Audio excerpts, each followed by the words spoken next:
I think people get stuck in their kind of routine and they go like, this is what I lift, or this is all I'm capable of lifting.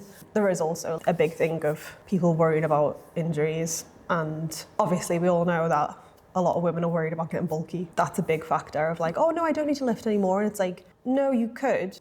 I think when I first started training, I kind of got stuck in that though. I think I was like, oh, this is fine. So this is what I do. And I just did the same thing for a long time. And guess what happened? You stopped making progress. Nothing changed. I think some people do think as soon as you get yourself into like a slightly suboptimal position, that's it. Like everything's gonna go. Yeah, and it's not really the case. To be honest, most people aren't lifting heavy enough for that to actually happen. Yeah. This is a tricky one because I think we've seen the pendulum swing. A lot of messaging on social media was around the idea that if you are slightly out of position, or if your background's a little bit on a deadlift, or if your knees come in a little bit on a squat, like you're gonna die, like something's gonna break, yourself. Like you are gonna get hurt. And then in the last few years, we had the pendulum swing the other way when we kind of discovered that like these things aren't guaranteed to cause injuries. And then I think a lot of people went too far the other way of going, well, technique doesn't matter at all.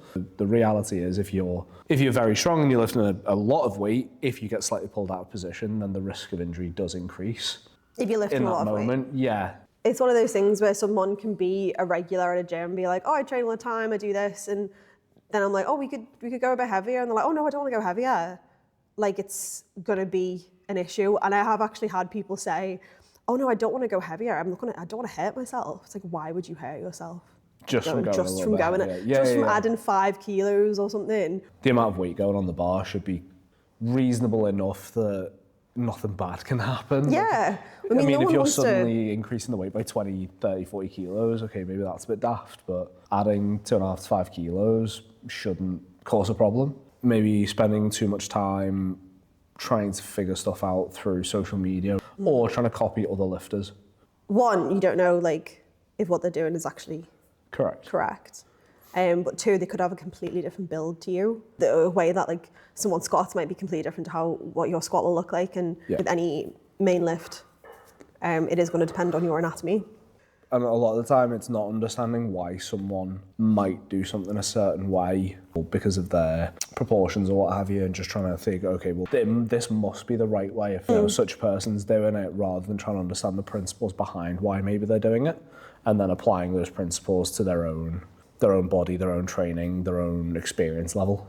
I think sometimes because the tutorial or the video itself might not actually answer the fault that person is actually having in that moment. It's like being told to use the wrong tool to fix something. If the job you require needs a hammer and someone gives you a screwdriver because they mean well or because that's all that you can find, it doesn't mean that tool is in itself useless, but for that moment, that problem, it might not be the right tool for the job. And I think there's a lot of generic cues with lifting videos. It's too easy to misunderstand a generic cue that might not be specific enough to the thing that we're trying to solve. And I think a lot of lifting videos, it is the same shit.